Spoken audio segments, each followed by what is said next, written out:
Hello friends, it's Cindy Brumbaugh from CindyLeeBDesigns.com, Independent Stamping Up Demonstrator. Today's fun fold that I have for you is what I'm going to call a center easel fun fold card. It's just a real simple little easel part in the middle, the center of the card, and so fun to create that. And I'm using a fun paper and a great new bundle that's in the annual catalog. So it's the Hippo Happiness bundle, and it comes with this Hippo Happiness stamp set with the cute little hippo and the butterfly and the lamb and the unicorn here, and it comes with these great Hippo and Friends dies.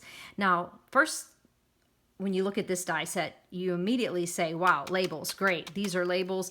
I can use these with any stamp set I have, and that is the key thing to getting these. But don't overlook, even if you're not looking for some cute little like juvenile type children's stamp set, it is really adorable because this is an added bonus to this bundle with these cute little animals in here.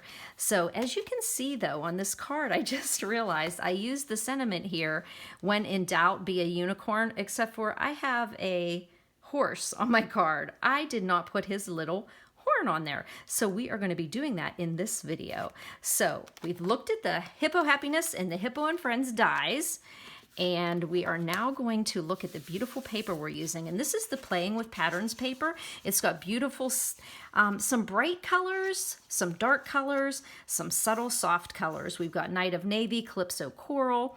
This is actually Crushed Curry. I thought it was Bumblebee because they're so close.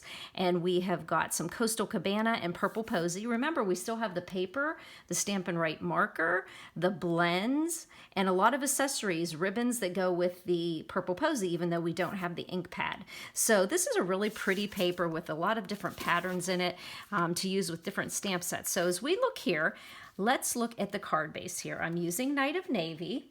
I have all my pieces ready to go, but the most important thing we have to do getting started here is get this card base cut.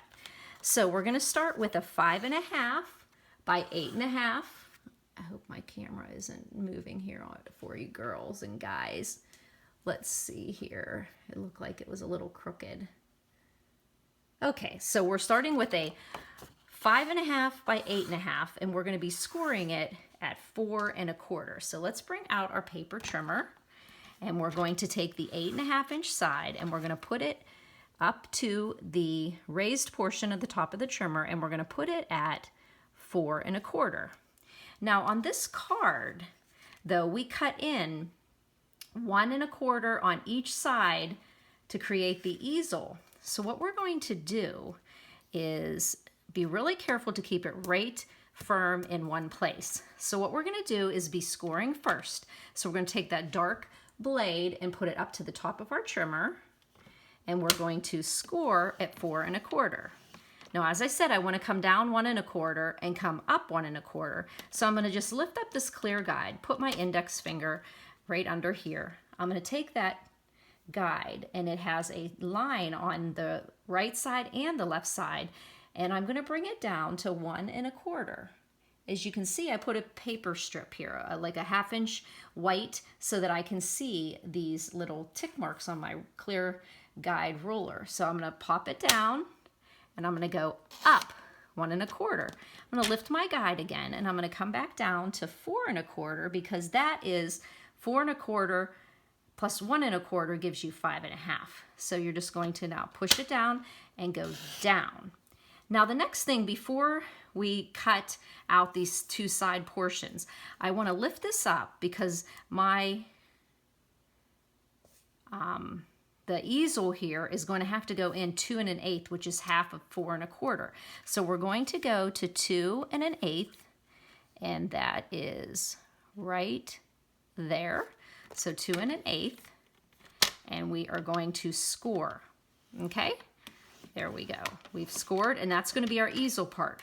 And now, though, we have to cut off this portion here. So we're just going to swing it around so that our 8.5 inch side is on the left side of our cutting groove here. So we're going to go to 1.25. And because we're down here, actually, let's turn it this way so that you can see it better, because we want to cut off the portion that has the score line in it. So Now you could have done it the other way. It's just easier for you to see in the camera here. So what did I say? I said we have to go to 1 1/4, 1 1/4, and we're going to take that cutting blade down to 4 1/4 because that's where our score line was, and we're going to go up. And remember, I'm doing it on this side because of the score line. You could have, if it was flipped over the other way, you could do that too. Now the next thing I want to do is, what's really great about this Stampin' Trimmer here is that you have great small measurements.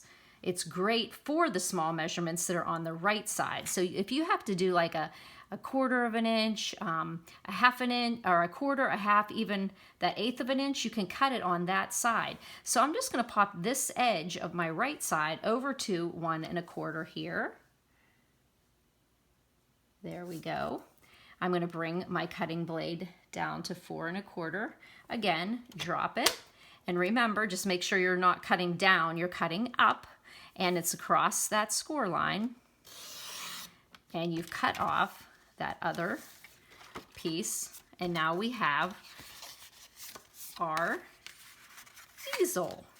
Isn't that cool? Alrighty.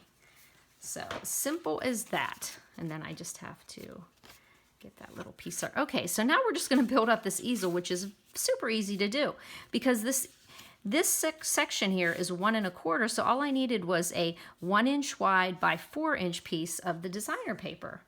And I'm just going to use my Tombow glue to put this on.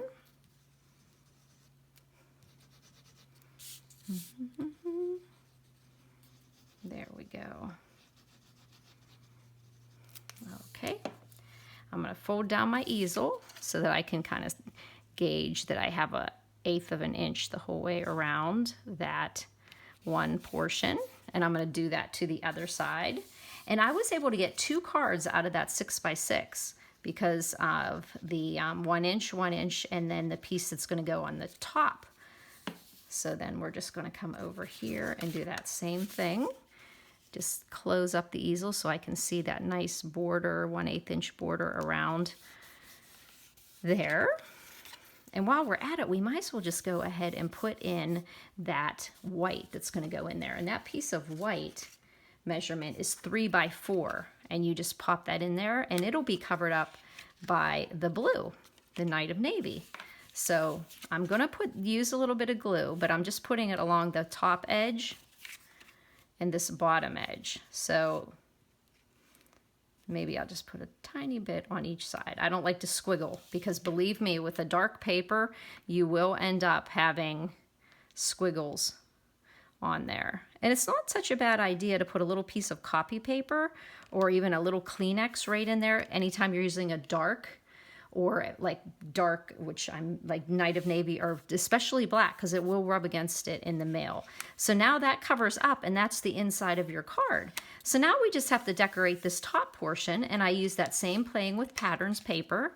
I just really, really like these polka dots, and I thought it was really cohesive having them all. But just think about if you wanted to, like I had another card I was playing around with this really pretty, I could have put this purple posy here, I could have put these other polka dots, so you can just play around with it, whatever patterns you want. Oh gosh, that wasn't even meant to be a pun. You can just play around with the patterns. It's called Playing with Patterns. So now we're going to put this polka dot rectangle in the top portion here, and that piece is 2 3/4 wide by 1 7/8 inch high. But don't worry about writing down all your measurements. They will be on my blog post for this card, the Center Easel Fun Fold. And you can also look in the YouTube description underneath the YouTube video, and this says visit my blog here. Just press that link. You're taken over to Cindy Lee B Designs. You will have additional photos and information about this card, the measurements, and the measurements are also underneath in the YouTube description. So there we go. We've got our decorations there. Now we just want to play around with getting a great little focal point there. I chose to use Calypso Coral and Coastal Gabbana for my little unicorn. So I am going to go ahead and show you this cute little stamp in here. And I think it was for the butterfly, but I really do like it for kind of the little galloping of the horse. And it just adds a little bit to that, the image to give it a little pizzazz. So what I did is I used Bumblebee, because that's just what I did. And I just put it off to the side here. And make sure you give it enough pressure. Even though it's a little stamp, the first time I did it, I was so delicate with it, I didn't get all the little dots there. So that's the little thing, the little, I call it the little gallopy thing there. So this is going to be what he looks like there. Now, I did say that we were missing the little unicorn horn. So let's get that little guy out of the stamp set here and mount him. Here we go. Get a little block here. What color should that little thing be? Should it be Coastal Cabana? Should it be Coastal Cabana? I wish you guys were here to, or should it be Calypso Coral? Should it be Navy? I think I'm just gonna go with Calypso. I mean, no, I think I'm gonna go with the, I don't know. I think I'll do Coastal Cabana. Okay. So we're just gonna pop that on there. And we're gonna have to snip out that little unicorn horn. So just pop. Just try to go straight across there. Well, I'm going to give him a little bit of room there, because then when I go to adhere it, it's going to be a little bit easier to adhere.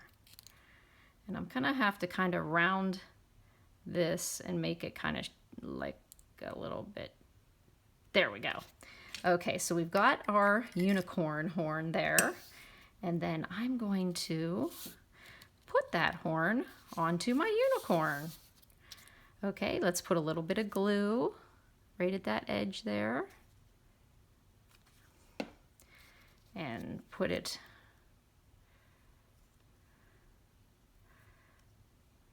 Is that how it goes?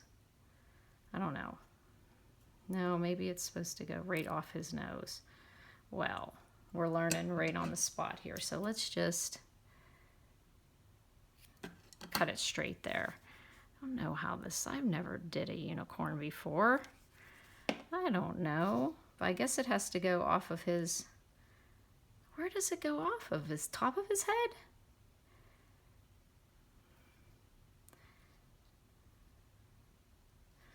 I don't know.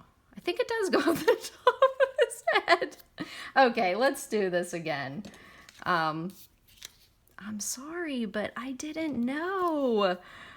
I don't. Okay. So the video gets longer and longer because of a unicorn horn. Okay, let's do this again. Cut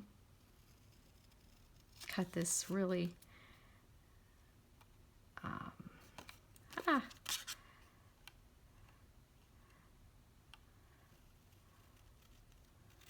Okay, now I'm going to give him a little more space down at the bottom of that horn so that I can put it behind his head. This is really cute. It's worth the effort. Okay, so there. I believe that looks like a unicorn now. Okay, so let's put some dimensionals on the back of Mr. Unicorn. Put it right where his horn is, and then if you be really careful, you can fit a whole dimensional where his body is. Then we can just pop it onto, this would have been a really short video if I did not get all tied up with my little horn there. Okay, so we're going to then put, I'm just going to put some glue right on here because I know where it's going to go.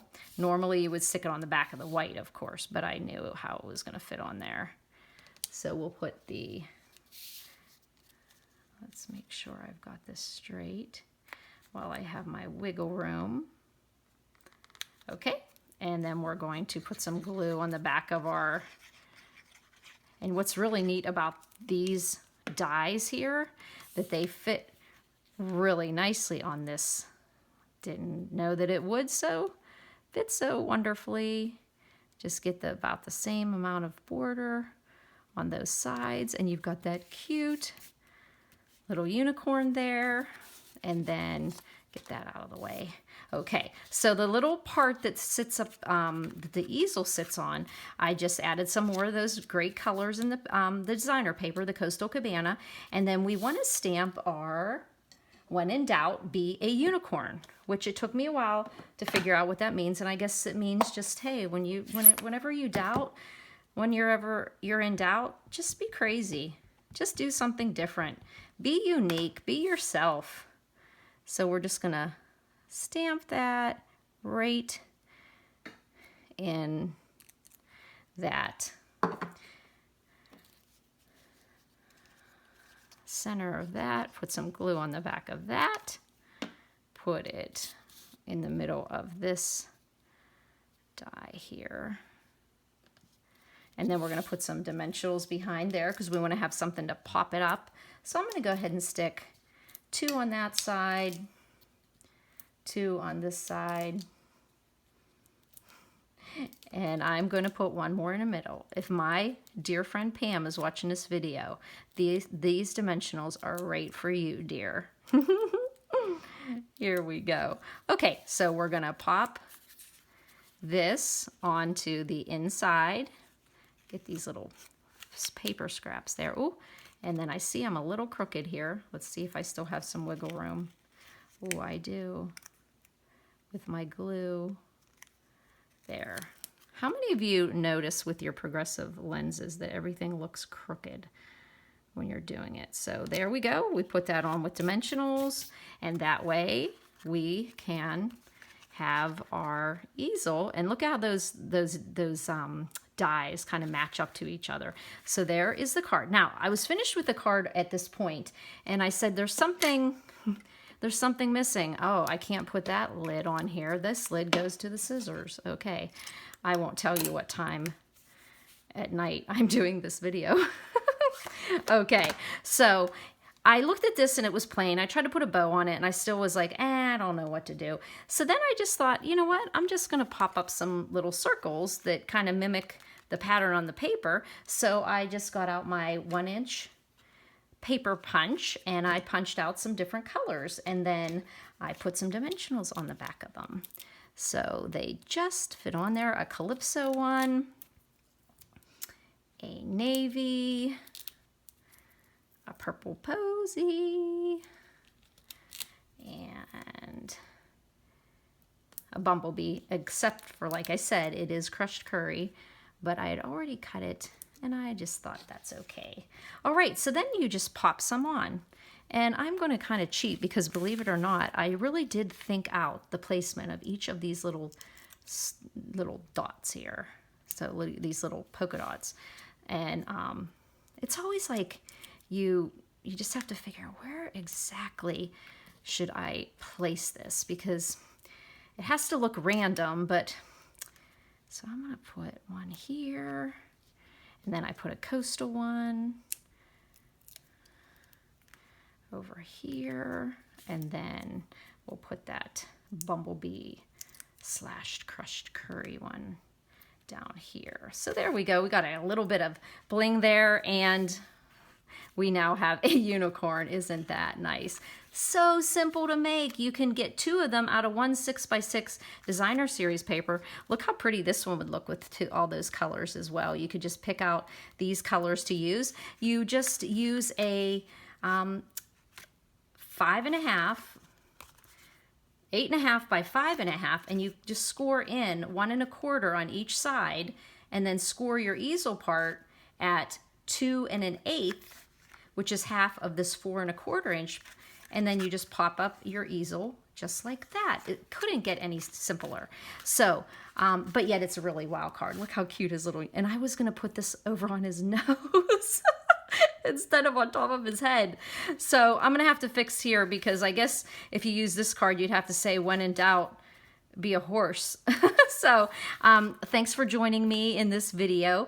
Take a look at that Hippo Happiness. Like I said, the Hippo and Friends dies are a just an awesome set to have. But add in these cute little critters here, and I mean, what adult wouldn't like to get a hippo hooray, or a hippo birthday, or thank you so much, or hippo birthday to you, and you could have all these little guys in here. So it's a really cute set. So if you have any questions, just go over to my blog. You can comment there. You can also ask a question on the YouTube comments. Give me a thumbs up if you like this video. And you can always call me. It's 724-323-2296, or text me. I do love getting pictures of cards you guys have made, or something I inspired you with, because I get so much inspiration from others too, and I thank them all for that. So if you have any questions, please don't hesitate to give me a call, or give me a comment, or give me a text. I love that. Thanks for buzzing by, friends.